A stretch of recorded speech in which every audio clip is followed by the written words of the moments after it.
dikkati na xel tey na ñaaw na turbine yéen kaay naan man te teeyul ci kenn ku dul ci conseil constitutionnel yéen kaay bi média bi naan ña ngi koy jori xeer di ko ŋàññ moom conseil ba mu ne tucc tuccaaral di xool xerew lay bët yéen kaay bi média bi naan man gaa yi di ko joree xeer fu ne bi moom waa parti démocratique sénégalais ñoo faf ne nañ ko seeyal fa yallaahu ndax ñoom waa PDS si boppam nee nañu conseil constitutionnel bii lee dafa daal di tële garantir élection boo xam ne dina am ci wàllu démocratie am ci leeraange goo xam ni kenn du ci am xel wu teey turbine naan man ñoom waa PDS ci boppam nee ñu fas nañu yéene defub recours ci cour de justice bu CEDEAO Walf Quotidien naan koon ma wax wala ma noppi critique yéene kaay naan koon coalition Karim 2024 résistance nag la ñu woote faf le Témoin yéene kaay ci njàngatam mel ni ku naan ñoo yey de ndax nag maître Abdoulaye Wade ci boppam la ñu jël paaka jamee ko ci ginnaaw ñaar bi yoon mu am ci réew mi tëj nañ doomam xañ doomam ñaari yoon présidentiel l'observateur naan koon moo taxit njàngat ka Karim Wade ma ne la lu war la ñaari présidentiel nga daal di koy raté te kurpeñ gi dal na foo xam ne jaxasoo mën na caa am te it mën na ko faat ci wàllu politique fa yàllaahu libéraux yi naan militant yi man génn leen ngeen xeex wane leen seen doole xañ gii ñu xañ suñu bokk ci présidentiel yi génn leen ngeen xeex ko Tribune Quotidien naan kon gars yi daal ñu nga fas yéene kalaame ji nguuru président Macky Sall ak conseil constitutionnel ca CEDEAO Walf Quotidien naan kon xanaa ma wax rek waaye fooye sam xel la jàpp ne cour de justice bu CEDEAO bii mën naa dugalaat Karim Meïssa Wade ci élection présidentielle 2024 yi budul fooye sa xel lan la ana ñu ko fi defoon kalaame ji fu mu mujjee fenn Sud Quotidien naan en tout cas coalition Karim 2024 ña nga naan élection du am ci réewum Sénégal tant que rigaatuñu turu Karim Meïssa Wade ci liste ci ñu war a bokk le point ak ci naan maan lii lépp cellu président Macky Sall moo ko waral Bougane Gueye Dany woote na fi mobilisation Mimi Touré Karim Meïssa Wade te lépp nag naji adversaire moo ko waral gars yi jàpp ne bu Karim bokkoon Amadou Ba moom daanaka du gis dara lanket naan man aayee Karim gii soo moytuwul na kenn ci daal di jariñu moom moo di Idrissa Seck l'info naan kon ñi ngi takki alliance fu ne booloo gi ci wàllu présidentiel bi mel ni tulleeg màlle ku ne di xool koy lonku sa mbagg waxante guddi yaa ngi mel ni tulleeg màlle waaye Aly Ngouille Ndiaye du am Boun Abdallah Dionne du am Mame Boye Diao du am Idrissa Seck du am l'info yéene kaay ne kan mooy bokk ci opposition bi di ànd ak ñoom di xaru fa yàlla critique yéene kaay naan kon en tout cas Bougane Gueye Dany day gaa yaa ngi koy woowe fu ne ku ne nag mi ngi bëgg fi mu ne daal di jël sa mbagg lonkoo ko ak bu boroom gëm sa bopp critique yéene kaay naan Ousmane Sonko it ma ngay xool kan moo yor projet bi gën mu daal di lonkoog moom le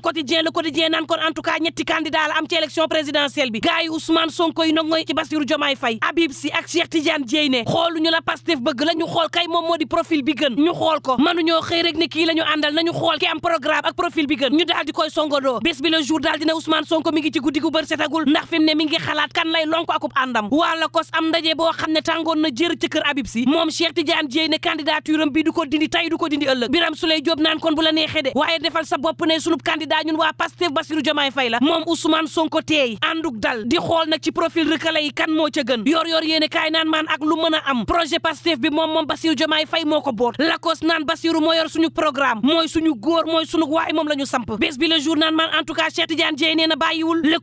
quotidien naan kon Habib Sy teg si naan nañu xool meilleur profil ñu jël ko moom it bawul le point actu naan maan coowa nga ca candidature Bassirou Diomaye Faye de ndax bés buñ ko falee président bu réewum Sénégal moom Bassirou Diomaye Faye boo moytuwul nguur gi da koy sédd Amadou Mame Diop ndax nag juge bi ci boppam mën naa yëraat dossier am xool ndax Bassirou Diomaye Faye dañ koy wekku nguur gi wala dañuy amalaat ci juróom-ñeent fukki fan yi ko jiitu yeneen élection présidentielle en attendant jébbal nguur gi njiital assemblée nationale yéene kaay bi mel ni ku naan maan cey sàll ngaari lam tooro Bourguédé ak lu mën a am turbine yéene kaay ne ma ay gaayam moom nee ñu ka mu àndal la ñu àndal ka mu joxoñ la ñu joxoñ ci présidentielle 2024 bi Semi Diouf taxawal na mouvement Mon Visa yéene kaay bi ne sabab gi moom moo di dooleel Amadou Ba waaye tam wane ay jëfik président Macky Sall Sud Quotidien naan kon sàll ngaari lam tooro Bourguédé sa réew mi day bitim réew nee ñu baaxul neexul amul jàmm ñi ngi caxat-caxatee ak yelleefuk doomu aadama saa booy élection jub see yow président Macky Sall fitna daal di juddu sam réew Human Rights Watch ci daal di defal rapport 2023 Sénégal goo xam ne maar day taali yéene kaay bi naan maan bu dee Seydi Gassama ma nga naan am na yu baax ak yu bon ci réew mi 24 heures yéene kaay naan kon 2021 ak tey moom Human Rights Watch nee ñu Sénégal ñi ngi caxat-caxatee askan wi jaarale ko ci ay procédure judiciaire yoo xam ne ña ngi ko njëkk teg ci ndodduk opposant bii di Ousmane Sonko ci loo xam ne nag seenu doomu réew lañ koy teg mu mitti wala gaaye naan président Macky Sall yow ci boppam yaa war a njëkk garantir liberté sak askan daal di tere fitna gi nga xam ne am na ci réew mi caxat-caxatee gi ni caxat-caxatee askan wi rawatina di leen yóbbu kaso ci anam woo xam ne maa tay la ak sama teeyaayu bakkan ci lu leen neex dong ngeen jàpp ci nit ñi di leen yóbbu ci kaso ci anam woo xam ne mitti na ñoom autorité yi waa Human Rights Watch naan leen askan wi ci boppam war ngeen saytu bàyyi leen ñu wax la nekk seen dënn ñu dem woteel ka ñu bëgg woteel waaye tam élection daal di am ci jàmm ak salaam ak xel mu dal le Témoin yéene kaay naan kon gannaaw bi ñu yàqee Sénégal moom Aïssata Tall Sall day daal dinay rangoo robbuk avocat am fas yéene layal na nguuru président Macky Sall moom Aïssata ma nga ca Genève réew mi ko di jee naan kon daal di xamal communauté internationale bi ne ko Sénégal def na ay jéego yu am solo ci àq ak yelleefuk doomu aadama waaye tam sàmm la nga xam ne moom moo di ab askanam ci juróomi at yi ñu génn moom Sénégal taxaw fa ñu ko doon xaaree ci àq ak yelleef l'observateur naan Aïssata Sall ma nga naan nasaraan yi ak lu mën a am borom ñaari tur yi nag ñu bàyyi leen ñu am seenu liberté ci réewum Sénégal du am tey du am ëllëg suñu diine nangu ko suñuy valeur nangu ko kon nag borom ñaari tur mani la du sakkanee ci réew mi turbine yéene kaay naan kon booba élection présidentielle yu dul sakkan la ñu am ci réew mi présidentielle yoo xam ne ba nii kenn amul ak kóolu te dina am waaye bu amee ci yeen anam lay amee ndax fichier bi nga xam ne moom la ñu jébbal ngir amal ci élection bi fichier boobee gaa yaa ngay tàmbalee nag di ci am xel wu teey njàqare daal di tàmbalee juddu ci xol yeeg xel yi ci ne ndax fichier électoral bii baax na waxtu woowu ma ne la gaa yaa ngay xool nees jëmale kanam Sénégal yéeni kaayub des médias bi naan maan fees ci boppam daal dinay débloqué juróomi téeméeri million daal di koy jébbal téeméer ci ay bénéficiaires moom soxna Naata Samb Mbàkke daal di dugal juróomi téeméeri millions yi ci fond bu sénégalais bu extérieur yi nga xam ne ñetti téeméeri millions la jugee daal di jàll ci benn milliard lu toll ci téeméer ak ñaar fukk ak benn ci ay projet ñu daal di koy taxawal ca bitim réew financé ko lu toll ci juróom ñetti téeméeri millions ñu def ko ci jógee ci téeméer ak fukki millions ak juróom tabbi ci juróom ñetti téeméeri millions bi yoon nag juróomi téeméeri millions jébbal nañ ko sénégalais yi nga xam ne ñoo nekk ca bitim réew te ami projet waxtu woowu ngir xeex chômage bi it yéene kaay bi di ma xamal ni ma joojo mbeng lu toll ci junni xëy fas na ko yéene taxawal ci ndakaaru njiital mouvement la réaction jóg ngir defar Kër Massar daar taxawal na lu ëpp téeméer ciy xëy ci réew mi lépp nag jaarale ko ci mbay mi ak xale yi mën a demal seen bopp Tribune Sport naan maan waxtu woowu Sénégal day mi ngi soobu ci ñetteelu match ak bu mujj bu poule bi waaye laataa loolu taskatu xibaaru Sénégal yeeg yu Guinée tàmbali nañ faa jotee laas yéene kaay naan kon ñoom Sénégal kay ndam la ñu bëgg niki tey ngir am ñetti ndam ci seen ñetti match de poule Le Soleil yéene kaay naan kon ca Yakro dina tàng dina métti tey ci déer bi diggante Sénégal ak Guinée Conakry Côte d'Ivoire yéene kaay bi naan maan éliminé gun ko de waaye fi mu toll nii day taxaw di seetaan lu am mu jël Libération yéene kaay daal di may xamal ne ca Sogas dañu faa rendi xateet génn waay fajar la ko xaritam boo xam ne tuddee na ko doom gannaawoo daal di koy plaqué mu yegg suuf mu daal di tër daal di rendi yéene kaay bi naan maan borom ñeenti junni akub téléphone portable bu yàqu moo leen daal di jotale gannaaw ba mu faatee xarit bi dafa ni toccet daal di daw téléphone am moo tax yéene kaay bi ne ma ñu daal di koy jàppee ca ngee xoox ak lu mën a am mbokk yi ñu ñaan jàmm te yendoog jàmm